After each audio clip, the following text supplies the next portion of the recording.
આગળ સમાચારો તરફ નજર કરીએ તો અમરેલી જિલ્લાના રાજુલા ખાતે રામકૃષ્ણ ટ્રસ્ટ પરિવાર દ્વારા અત્યંત કહી શકાય કે અત્યાધુનિક સુવિધાઓથી સજ્જ 108 બેડની મહાત્મા ગાંધી હોસ્પિટલનો પ્રખ્યાત કથાકાર મોરારી બાપુને મુખ્યમંત્રીના હસ્તે ભવ્ય શુભારંભ કરવામાં આવ્યો છે। સાવરકુંડલાની લલ્લુભાઈ શેઠ આરોગ્ય મંત્રીની ટીમ અને ડોક્ટર પ્રકાશ કટારિયાના સંચાલન હેઠળ શરૂ થયેલી આ મલ્ટી સ્પેશિયાલિસ્ટ હોસ્પિટલમાં દર્દીઓ માટે સારવાર, દવાઓ અને ભોજન સહિતની તમામ સેવાઓ તદ્દન મફત રાખવામાં આવી છે।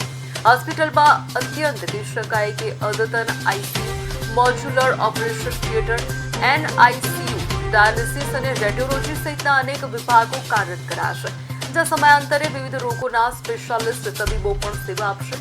આ હોસ્પિટલ શરૂ થતાં જ સ્થાનિક ગરીબ અને મધ્યમ વર્ગીય પરિવારોને ગંભીર બીમારીની સારવાર માટે મોટા શહેરોમાં જવાની હાલાકીમાંથી મુક્તિ મળશે।